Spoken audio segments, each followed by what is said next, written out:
May 27, 1905, 1:39 p.m. Tsushima Strait between Korea and Japan. A gray sky presses low against the sea, coal smoke hangs heavy in the wind, the water trembles under the slow churn of steel hulls. On the forward bridge of the battleship Mikasa, Admiral Togo Hihikiro stands motionless. Around him, signal flags snap sharply in the wind, officers speak in restrained tones. A wireless operator waits beside a humming transmitter, a new nerve in the body of modern war. To the south, emerging through mist and fatigue, the Russian Baltic fleet advances in long, weary columns. They have sailed 18,000 miles from the Baltic Sea, around Africa, through tropical heat, past hostile coasts, hulls fouled, crews exhausted, coal reserves strained. Admiral Zinovy Rozhestvensky commands from his flagship Knyaz Suvorov, determined, rigid, carrying the weight of an empire that cannot afford humiliation. You can almost feel the tension in that distance between fleets, not just nautical miles but psychology. Two men. Two philosophies of power. The Russian ships move forward in a long, predictable line, heavy, ironclad, formidable. Their 12-inch guns sit ready in armored turrets. They expect an exchange of broadsides, a symmetrical battle, noise for noise. But on the bridge of Mikasa, there is no rush. Togo does not shout, he does not pace. He waits. From a Jungian perspective, there is a moment in every life when force tempts you, when reaction feels safer than restraint, when the ego wants to prove itself through volume. But Togo does not move with ego. He moves with calculation. At 1:40 p.m., a signal is hoisted up the halyard. The fate of the empire depends on the result of this battle. Let every man do his utmost. No flourish, no drama. Then the order. The Japanese fleet begins to turn. Not toward the Russians, but across them. It is a risky maneuver. In fact, for several minutes the Japanese ships are exposed, vulnerable, their hulls swinging slowly in open water, presenting broadside angles that Russian gunners could exploit. Officers hold their breath. Gunners wait at their posts, fingers resting near firing lanyards. Below deck, engine crews shovel coal into boilers, sweat mixing with soot. The sea seems to pause. Because this turn, this deliberate arc, is everything. It is called crossing the T. By angling his fleet perpendicular to the Russian column, Togo will bring every major gun of his battleships into firing position, while the Russians can respond only with their forward turrets. It is geometry. It is patience weaponized. It is precision. But in these minutes, before the maneuver is complete, it looks like vulnerability. And this is where most people fail. Because when you choose precision over noise, you often appear weak at first.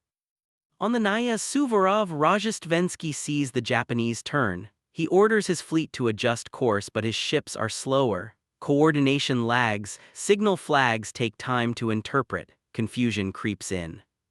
The Russian fleet is long and tired, the Japanese fleet is tight and responsive. At 1:49 p.m., Togo's turn completes. Now the Japanese line stretches clean and disciplined across the Russian advance. And then, the first 12-inch shell leaves the guns of Mikasa. The air shatters. A plume of smoke blooms from the muzzle. The shell arcs, screaming through wind, and lands near the lead Russian battleship. Moments later, dozens more follow. The sound is not chaotic. It is synchronized. Measured. The Japanese gunners fire in controlled salvos, guided by trained spotters and rangefinders. Corrections are made with subtle flag signals and wireless transmissions, technology the Russians struggle to match. Steel meets steel. Explosions ripple along the Russian line. Within minutes, the Knyaz Suvorov is hit repeatedly. Fires break out on deck, splinters of shrapnel slice through signal crews. Communication begins to fail. Rozhestvensky is wounded. But what breaks first is not armor. It is formation. You see, exhaustion has weight. An 18,000-mile journey does something to the psyche of a fleet. Coal dust in lungs, months without decisive action, fear fermenting under discipline. When the first precise blows land, morale fractures. On the Japanese side, there is no frenzy. Officers issue commands calmly. gunners reload, elevation angles adjusted by degrees, another salvo. They do not fire faster. They fire better. From a Jungian perspective, there is something here about individuation, about shedding the need to prove and instead embodying quiet competence. The Russian fleet moves as if still trying to assert itself. The Japanese fleet moves as if it already knows itself. And that difference changes everything. By 2:10 p.m., the Russian lead ships are ablaze. Funnels collapse, masts splinter, steering fails. The once-proud Baltic fleet begins to bend under concentrated force, not because Japan had more ships but because it had alignment. Precision over volume. Intent over impulse. You might recognize this dynamic. Perhaps there was a time when you spoke loudly to be heard. When you reacted quickly to defend yourself. When silence felt like surrender. But something changed. Maybe you learned that not every provocation requires a response. Maybe you discovered that power can be conserved, stored, and then directed once. At 2:45 p.m., the Russian formation disintegrates completely. Ships veer out of line, some attempt desperate turns, others drift under damaged rudders. And still, the Japanese fleet maintains its arc. Steady. Disciplined. Unrushed.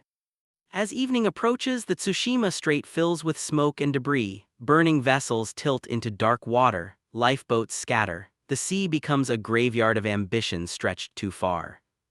By nightfall, the Russian fleet is shattered. Not erased in chaos. Dismantled in sequence. And on the bridge of Mikasa, Admiral Togo remains composed. He does not celebrate wildly. He understands what happened. This was never about aggression. It was about timing. About knowing when not to fire until the angle is right. And somewhere beneath the roar of naval guns, beneath the smoke and steel, a quieter truth emerges. Sometimes the greatest shift in your life is invisible from the outside. People may think you have withdrawn, softened, faded. But perhaps what actually happened is that you became precise. And the world has not yet realized what that means. Night falls over the Tsushima Strait like a curtain drawn over ruin. Fires still burn on the horizon. The sea reflects orange against black, broken only by drifting wreckage and the distant rumble of secondary explosions as ammunition magazines ignite deep inside dying ships. But the battle is not over. On the decks of Japanese cruisers and destroyers, officers move with measured urgency. Lanterns are shielded, orders are whispered. Torpedo crews prepare their Whitehead torpedoes in the dark, checking compressed air flasks and depth settings by touch. There is no shouting. Only intention. Admiral Togo understands something most commanders never do. Victory is not a single decisive blow, it is sustained clarity. The Russian fleet, what remains of it, attempts to flee north toward Vladivostok under cover of darkness. Admiral Nikolai Nebigatov now commands portions of the surviving ships after Rozhestvensky's incapacitation. They are scattered, disoriented, burning in places. Their navigation lights are dimmed. Their confidence dimmer still. You can almost feel the psychological inversion. 12 hours earlier, the Russian Baltic fleet believed its endurance alone would secure triumph. It had survived oceans, surely it could survive Japan. But endurance without alignment becomes stubbornness. And stubbornness under pressure fractures. Japanese destroyer flotillas begin their night attacks shortly after 8:00 p.m. Low silhouettes slice through black water, engines thrum softly, officers peer through binoculars identifying wounded targets by flame glow and smoke patterns. Then, a torpedo launch. A white streak across dark sea. Impact. The Russian battleship Navarin shudders violently as explosions tear into her hull, compartments flood, men scramble in confusion as the ship lists. Elsewhere, the armored cruiser Admiral Nakhimov attempts evasive maneuvers but strikes a torpedo and begins to sink slowly into cold water. There is no dramatic speech from Togo. No grand theatrical gesture. Only continued precision. From a Jungian perspective, this is the integration of shadow, not the repression of aggression but its refinement. Force is not denied. It is disciplined. Many people misunderstand silence. They think it means retreat. But often silence is consolidation. Throughout the night, Japanese vessels attack in coordinated waves. They do not pursue recklessly, they strike, withdraw, reposition. Wireless communication, still relatively new in naval warfare, allows subtle adjustments. Signal lamps blink coded messages across the dark. The Russian fleet, by contrast, struggles with fragmented command. Damage to signal masts and communication lines has left many ships effectively blind. Orders arrive too late or not at all. By dawn on May 28th, the scale of devastation becomes clear. The Tsushima Strait is scattered with wreckage. Of the 38 Russian ships that entered battle, the majority are sunk, captured, or crippled beyond recovery. Only a handful will reach Vladivostok. At approximately 10:30 a.m., Vice Admiral Nebigatov faces an unbearable decision. His remaining battleships, Imperator Nikolai I, Oriol, General Admiral Apraxin, and Admiral Siniavin, are surrounded by the intact Japanese fleet. Ammunition is low. Crews are exhausted. Hull damage is visible. Nebigatov orders the signal to surrender. White flags rise against the morning sky. It is one of the most decisive naval defeats in modern history. But here is what matters. Japan did not win through rage. It won through calibration. Every gun elevation adjusted carefully. Every turn calculated. Every pause intentional. And perhaps this is where the story shifts from sea to self. Because there comes a moment in life when you realize something quietly uncomfortable. You no longer have the energy to fight every battle the way you once did. Not because you are weaker, but because you have seen what reckless expenditure costs. There was a time when you reacted instantly, when someone challenged you and you answered in equal force, when proving yourself felt urgent. But maturity alters the rhythm. Carl Jung believed that true development involves withdrawing projections, reclaiming the parts of yourself you once scattered into conflict. You stop trying to dominate every external situation. You start organizing internally. And when you do speak, it carries weight. After Tsushima, the global balance of naval power shifts dramatically. European observers are stunned. The myth of Western naval invincibility fractures overnight. Japan emerges as a formidable force not because it was louder but because it was prepared. Precision redefines perception. And something else happens quietly on the deck of Mikasa. Togo does not celebrate wildly in the aftermath. He understands the gravity of loss. Thousands of lives ended in cold water. Restraint remains even in triumph. This is another layer of precision. Knowing that power used correctly still carries consequence. Knowing that silence after victory matters as much as silence before it. If you look closely at historical photographs of Admiral Togo, you notice his expression is almost unreadable. Calm, controlled, reserved. It is not detachment. It is containment. The kind that only develops when you no longer need external noise to validate internal certainty. And maybe that is what changed in you too. Maybe people noticed you stopped arguing. Stopped explaining yourself endlessly. Stopped chasing approval through constant presence. They assumed you became distant. Cold perhaps. But internally, something else was happening. You were aligning. Choosing where to invest energy. Learning the geometry of your own emotional battles. Because not every confrontation deserves your broadside. Not every provocation earns your firepower. And when you finally do move, it is decisive. The morning sun rises higher over Tsushima. Wrecked hulls sink beneath the surface. Survivors are pulled from water. The sea gradually regains its stillness as if violence had only been a temporary disturbance. But the psychological shift endures. Precision has rewritten power. And the world will never interpret silence the same way again. Yet one question remains. What does it cost to become this precise?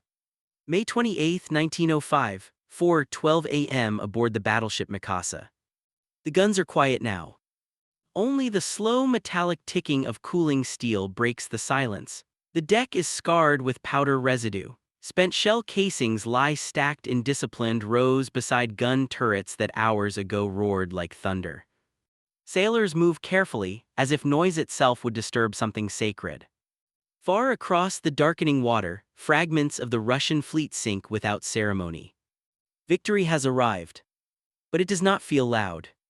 Admiral Togo stands near the forward rail, watching smoke thin into morning air. His uniform is immaculate despite the battle, his posture unchanged. Yet something inside him has shifted. Because precision, when fully embodied, isolates you. The fleet officers below deck whisper about the brilliance of crossing the T. Foreign newspapers will soon analyze his maneuver as genius. Naval academies will study the geometry of his turn for generations. But no one can see the internal discipline that preceded it. Years of restraint. Years of saying less than he knew. Years of enduring criticism when his strategies were misunderstood. Carl Jung believed that individuation, the process of becoming fully oneself, requires separation from collective noise. You withdraw from the crowd's rhythm and begin hearing your own. But that separation is rarely comfortable. Before Tsushima, Togo had faced skepticism. Japan was a rising power, not yet fully respected by Western empires. Its officers studied British naval doctrine intensely, but many European strategists assumed Japan lacked the depth to defeat a continental giant like Russia. Togo knew this. He also knew that if he fought emotionally, he would confirm their doubts. So he trained differently. Japanese gunnery crews practiced relentlessly for accuracy rather than volume. Spotters were drilled to calculate range corrections in seconds. Wireless coordination, still fragile technology, was integrated into fleet communication long before it became standard. While others trusted size and prestige, Togo trusted preparation. And preparation requires solitude. You can imagine the long nights before the battle, charts spread across tables, intelligence reports studied under lamplight, rehearsals of possible fleet movements drawn in careful arcs. Precision is built in private. When the world finally sees it, it assumes it appeared naturally. But something else is less visible. Every time you choose restraint over reaction, something within you must die. The impulse to interrupt. The need to defend instantly. The craving to be seen as powerful. Those instincts do not disappear peacefully. They resist. On the Russian flagship Naya Suvorov, Admiral Rajastvensky embodied a different psychology. He was known for his stern authority, his unyielding discipline, his intolerance for weakness. His fleet sailed with pride hardened into rigidity. There is strength in that kind of posture. But rigidity does not bend. And when Togo crossed the Russian line, rigidity could not adjust fast enough. This is the hidden danger of ego-driven force. It commits too early. And commitment without awareness becomes entrapment. By mid-morning on May 28, surviving Russian officers aboard captured ships sit in stunned silence. Some stare blankly at water where comrades vanished. Others avoid eye contact with Japanese crews moving efficiently around them. Humiliation is heavy. But humiliation also clarifies. From a Jungian perspective, confrontation with defeat can become a portal if one allows it. It exposes inflated self-concepts. It forces integration of vulnerability. But integration requires stillness. And stillness is often mistaken for weakness. After the surrender, Togo orders rescue operations for Russian sailors in the water. Medical staff treat wounded enemy officers. Survivors are given blankets and water. There is no cruelty. Precision does not need cruelty. It has already achieved its objective. And this is where the emotional arc deepens. Because true precision is not about domination. It is about containment. You learn this slowly in life. At first you speak loudly because silence feels like erasure. Then you speak sharply because intensity feels like strength. Eventually, if you are fortunate, you discover something quieter. That clarity requires fewer words. That the more centered you become, the less reactive you need to be. And people begin to misinterpret you. They say you have changed. They say you have withdrawn. They say you are harder to read. They are not wrong. But they misunderstand the direction. You did not withdraw from the world. You withdrew from chaos. On the sea at Tsushima, chaos was abundant: smoke, fire, splintered wood, screaming steel. But within the Japanese formation, alignment held. Because alignment had been forged long before the first shell was fired. There is a scene reported by observers after the battle, Japanese sailors cleaning their decks in near silence while the ocean still carried debris. It was not indifference. It was restoration. When you become precise, you also become selective about what remains in your environment. You clear what no longer serves. You refine. You simplify. And yes, it costs you something. Old relationships that thrived on your overexplaining may fade. Conversations built on noise may no longer hold your interest. You may feel alone in rooms where you once performed. That is the tax of exactness. But here is the paradox. The more precise you become, the more decisive your presence feels when you finally choose to act. One sentence from you carries more impact than 10 once did. One boundary calmly delivered ends what arguments never could. One movement at the right time changes the entire geometry of a situation. Just as one turn across the Russian line altered naval history. By the end of May 28, Tsushima Strait returns to relative calm. Waves roll gently against floating wreckage, smoke fades into pale sky. But a new era has begun. Not just for Japan. For modern warfare. Because power has been redefined. It is no longer about who fires first. It is about who aligns first. And perhaps that is the quiet transformation in you. You stopped firing first. You started aligning. But one final question lingers beneath the stillness of that sea. When precision becomes your identity, how do others learn to recognize it? May 30, 1905, Tokyo Harbor. Crowds gather along the docks as news of Tsushima spreads through the capital. Newspapers print extra editions, ink still wet, headlines heavy with astonishment. Across Europe, naval attachés send urgent cables back to London, Berlin, and Paris. Analysts pore over battle diagrams. How did a smaller, younger naval power dismantle a fleet that had crossed half the world? They search for technical explanations. Shell calibers, armor thickness, fleet composition. But beneath those measurable factors was something harder to quantify. Restraint. Precision rarely looks dramatic in hindsight, it looks inevitable. And that is its final transformation, when what once seemed risky begins to feel obvious. Admiral Togo becomes a national hero, portraits circulate, medals are awarded, naval cadets memorize the angles of his maneuver. Yet if you look closely at his later years, there is no flamboyant persona that follows. No loud mythology. He remains composed, reserved, intentional. Because precision, once integrated, becomes identity. From a Jungian perspective, this is the stage where persona and self begin to align. The outer mask no longer compensates for inner uncertainty. There is no need to amplify. You move in proportion to your center. And slowly, almost reluctantly, the world adjusts. After Tsushima, global naval strategy changes. The British Royal Navy studies the battle intensely. The United States Naval War College analyzes gunnery accuracy and formation discipline. Wireless communication becomes essential doctrine. The world begins to value what once looked like caution. Isn't that how it happens in personal life too?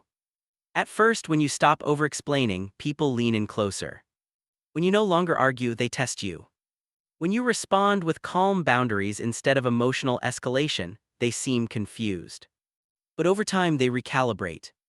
They realize you will not engage in noise. They realize your silence is not emptiness. It is evaluation. And something subtle shifts in how they approach you. Conversations become more measured.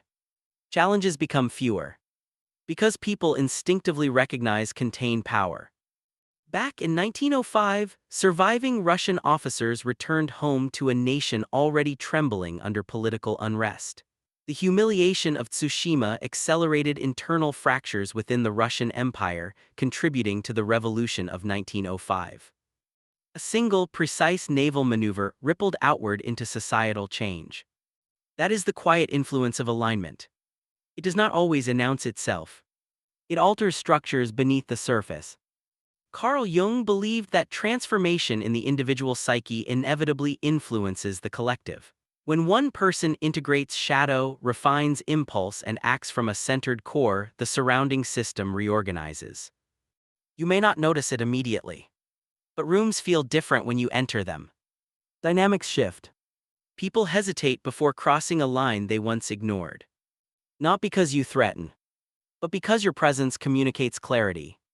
On the deck of Mikasa, weeks after the battle, repairs are underway, steel plates replaced, gun barrels inspected, sailors resume routine drills. Life continues. That may be the most powerful part. Precision does not seek constant drama. It completes its task and then returns to stillness. This is the final layer. You did not become quiet to impress anyone. You became quiet because you no longer needed to compete with noise. You learned to conserve your firepower. You learned that timing outperforms volume. You learned that not every battle deserves your broadside. And when you do decide to move, it will be once. Decisive. Enough. There is something profoundly unsettling about encountering someone who has mastered this. They do not telegraph their intentions. They do not inflate their presence. They do not overcommit. They wait. And when the angle aligns, everything changes. Tsushima was not a victory of chaos. It was a victory of inner calibration expressed outward. And perhaps that is the realization waiting quietly inside you. What others interpret as withdrawal may actually be refinement. What they call distance may be discernment. What they label silence may be stored momentum. Because precision is not loud. It does not announce itself in advance. It reveals itself in outcome. The sea at Tsushima eventually swallowed the wreckage. Waves erased the visible signs of battle. But the geometry of that turn, that single, disciplined arc across an opponent's line, remains studied to this day. A reminder that power does not need repetition. Only accuracy. And if you have grown quieter in recent years, if you have become slower to react, if your words now land less often but carry more weight, perhaps nothing in you diminished. Perhaps you simply stopped scattering your strength and chose to align it. Once,